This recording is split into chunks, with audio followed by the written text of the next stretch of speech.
The Zephyrian delegation materialized on the bridge of their flagship Eternal Dominion, their crystalline forms pulsing with barely contained arrogance. Admiral Kexathera's voice resonated through the quantum field translators, each word dripping with condescension. So these are the primitive carbon-based life forms that dare to venture beyond their tiny solar system, she announced to her officers, not bothering to address the human delegation directly. Look at them. Still bound to biological shells, still dependent on crude electromagnetic signals for communication. Captain Sarah Chen stood perfectly still, her hands clasped behind her back. Behind her, the crew of the UES Breakthrough maintained professional composure despite the insults. Dr. Marcus Webb, their chief cybernetics engineer, adjusted his glasses. A nervous habit the Zephyrians had undoubtedly catalogued as another sign of primitive behavior. We appreciate your willingness to engage in diplomatic talks, Captain Chen replied evenly. The Terran Federation hopes we can find common ground. Kexthera's crystalline form shifted, creating a sound like wind chimes in a hurricane. Common ground. Your species hasn't even achieved quantum consciousness transfer. You're barely past the Stone Age by our standards. She gestured with one of her many articulated limbs toward a massive display screen. This is our Nexus defense grid, a quantum firewall that protects our entire stellar network. Your best computer systems couldn't comprehend even a single layer of its encryption. The display showed an intricate web of quantum pathways, billions of nodes interconnected through what appeared to be 11-dimensional space. Mathematical equations scrolled past in languages that human eyes couldn't even focus on properly. Your most advanced artificial intelligences, another Zephyrian officer chimed in, operate on binary systems, ones and zeros. How quaint. Our firewall exists in quantum superposition across 47 different dimensional states simultaneously. Dr. Webb stepped forward, clearing his throat. It's certainly impressive, he said quietly.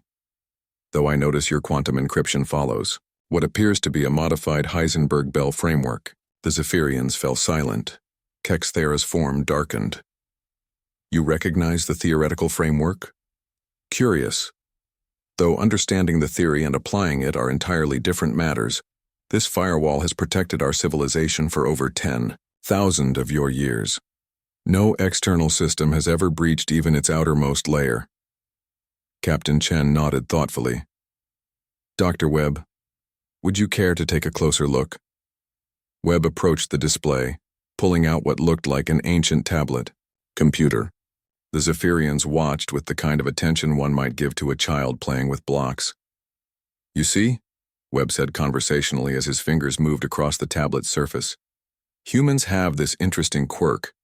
We're not the strongest, fastest, or smartest species in the galaxy, but we have something that seems to perplex everyone we meet. And what might that be? Kexthera asked, amusement tinging her voice. We think sideways. Webb's tablet suddenly projected a beam of coherent light toward the Zephyrian display. What happened next took exactly 3.7 seconds. The quantum firewall in all its 11-dimensional glory simply stopped. Every Zephyrian on the bridge froze as their most sophisticated defense system, a masterwork of technology that had taken millennia to perfect, went completely dark. Impossible, Kexthera whispered. Webb looked up from his tablet with a slight smile. You built your firewall to defend against quantum attacks, dimensional phasing, probability weapons, even timeline manipulation. Very thorough work, but you made one tiny assumption. What assumption? The Admiral's voice had lost all its arrogance. You assumed everyone thinks like you do. Webb held up his tablet, the same device the Zephyrians had dismissed as primitive moments before. This runs on binary code. Ones and zeros, like you said, very simple, very predictable, very primitive. Captain Chen stepped forward. Your quantum firewall was designed to handle infinite complexity, but Dr. Webb here just asked it the simplest possible question in the simplest possible way. He asked it to divide by zero. The silence on the bridge was absolute. Your firewall spent so much processing power trying to resolve an impossible equation, using primitive binary logic that it forgot to maintain its quantum coherence, Webb explained. It's like asking a master chef to explain what water tastes like. The complexity of their expertise makes them overthink the simple answer. Kexathera's crystalline form had gone completely transparent, apparently their version of shock. You broke our most advanced defense system with a mathematical lie. Paradox? Not just any paradox, Chen corrected.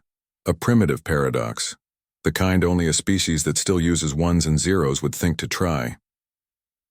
Webb was already packing up his tablet. I've restored your firewall, by the way. Added a small patch that filters out paradox attacks. Consider it a gesture of goodwill. The Zephyrian systems hummed back to life, but their display now showed a small addendum in the corner. Terran Security Patch V1.0, Paradox Protection Enabled. Admiral Kexathera stared at the humans for a long moment. When she finally spoke, her voice held a completely different tone. Perhaps we should reconsider the terms of our diplomatic relations. Captain Chen smiled. We'd be honored to share what we've learned about thinking differently. After all, the universe is a big place. There's room for all kinds of intelligence. As the human delegation prepared to return to their ship, Dr. Webb paused at the transporter pad. Oh, and Admiral, next time you want to insult someone's primitive technology, you might want to make sure your advanced systems can handle primitive solutions first. The last thing the Zephyrians heard before the humans beamed away was the sound of very human laughter echoing through their quantum-perfect corridors. Later, in the privacy of their own ship, Captain Chen asked, Marcus, how long did you actually know that would work? Webb grinned. About 30 seconds after they started their presentation. Sometimes the best way to solve an impossible problem is to refuse to acknowledge that it's impossible.